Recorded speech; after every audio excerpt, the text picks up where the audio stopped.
क्या आपने कंसीव कर लिया है? आपका प्रेगनेंसी टेस्ट पॉजिटिव आया है और इन शुरुआती दिनों में आपको समझ नहीं आ रहा कि आप क्या करें, क्या खाएं, क्या ना खाएं?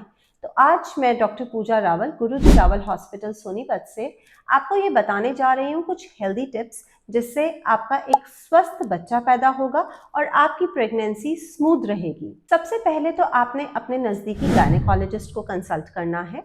वो आपको बताएंगे कि आपका अल्ट्रासाउंड कब होगा, कुछ ज़रूरी टेस्ट जिसे हम एंटीनेटल प्रोफाइल कहते हैं, जिसमें thyroid, haemoglobin, blood group, sugar, इस टाइप के सारे टेस्ट किए जाते हैं। वो आपको फोलिक एसिड की गोली भी स्टार्ट करेंगे।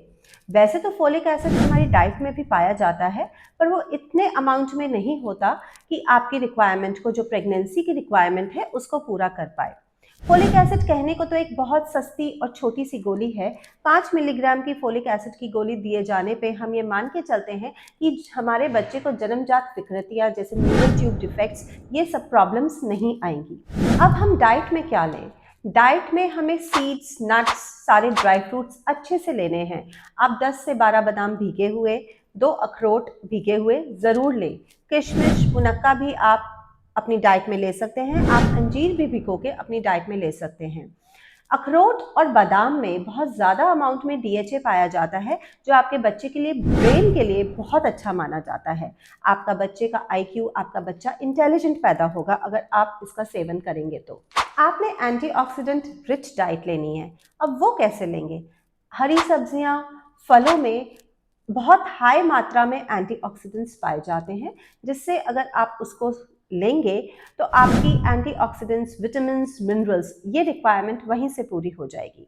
आपने एटलीस्ट 2 से 3 फ्रूट्स रोज खाने हैं, जैसे एप्पल, केला या अनार या जो भी सीजनल फ्रूट। आपने कोई कोल्ड स्टोरेज का रखा हुआ फ्रूट नहीं लेना है, सिर्फ सीजनल ताजे फ्रूट्स लेने हैं। 2 सर्विंग हरी सब्जियों की जरूर लेनी है और साथ में दालें भी लेनी है। पल्सेस बहुत इंपॉर्टेंट है हमारे प्रोटीन रिक्वायरमेंट को पूरी करने के लिए।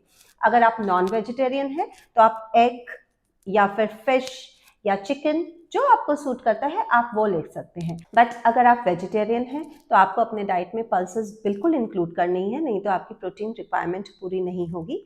आप मूंग की दाल भिगो के उसके चीले भी बना सकते हैं।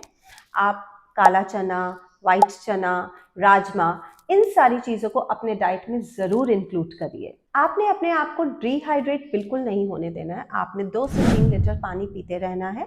अगर पानी का टेस्ट आपको अच्छा नहीं लगता है इन शुरुआती दिनों में, तो आपने नींबू पानी या फिर रूह अफ़ज़ा या ठंडा दूध, जो आपको अच्छा लगे वो लेना है। ठंडे दूध से आपको एसिडिटी भी कम होगी। गर्म चीज़ें लेने से कभी कभी प्रेगनेंसी में प्रॉब्लम्स होती हैं, पेशेंट को गैस्ट्राइटिस होता है, तो आप ठंडा दूध लेंगे तो उससे आपको गैस्ट्राइटिस की भी प्रॉब्लम सॉल्व होगी।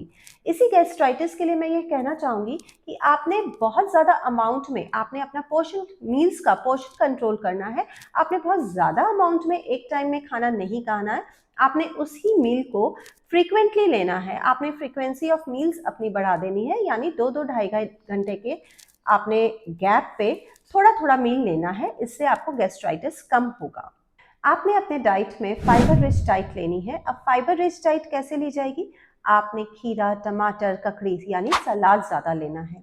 आपने होल ग्रेन्स खाने हैं, यानी मोटा अनाज खाना है। आपने रिफाइंड अनाज जैसे कि मैदा, इन सब चीज़ों को अवॉइड करना है। आपने जंक फूड भी अवॉइड करना है। फाइबर रिच डाइट लेने से आपको कॉन्स्टिपेशन नहीं होगी और आपका पेट साफ होने से आपको ज़्यादा स्ट्रेन नहीं करना पड़ेगा। कभी कभी पेशेंट्स को हेमरॉइड्स यानी कि पाइल्स भी हो जाती है ज़्यादा स्ट्रेनिंग करने से, स्टूल पास करते टाइम, और वो ब्लीड भी कर सकते हैं। अब डाइट के अलावा रेस्ट और एक्सरसाइज का भी बैलेंस प्रेग्नेंट मॉमीज को बना के चलना है। आपने रात में 8 घंटे की नींद लेनी ही लेनी है। दिन में भी आप 2 घंटे उल्टे हाथ की करवट यानी लेफ्ट लैटरल पोजीशन में लेटे रहें तो बहुत अच्छा रहेगा। और ये टाइम आपका मॉमी एंड बेबी टाइम भी होगा, जब आप अपने बच्चे को ब्लेसिंग्स दे सकते हैं। इस टाइम में आप भगवान का नाम ले सकते हैं। तो ये स्पेशल मोमेंट्स भी आपके बेबी के साथ आपके क्रिएट हो जाएंगे। रेगुलर वॉक आपने ज़रूर करनी है। रेगुलर वॉक से ये पाया गया है कि जैसे जेस्टेशनल डायबिटीज़ यानी प्रेगनेंसी में शुगर लेवल्स रेज हो जाते हैं या बीपी हाई हो जाता है, तो उसमें बहुत बचाव पाया गया है। आप ब्रीदिंग एक्सरसाइजेस जैसे अनुलोम विलोम भी कर सकते हैं। ये आपको स्ट्रेस फ्री भी रखेगा और आप छोटी छोटी सी प्रॉब्लम से परेशान नहीं होंगे। So while creating your special and precious baby movements, taking care of yourself during pregnancy, follow these tips. I think they will be highly beneficial for you and your baby.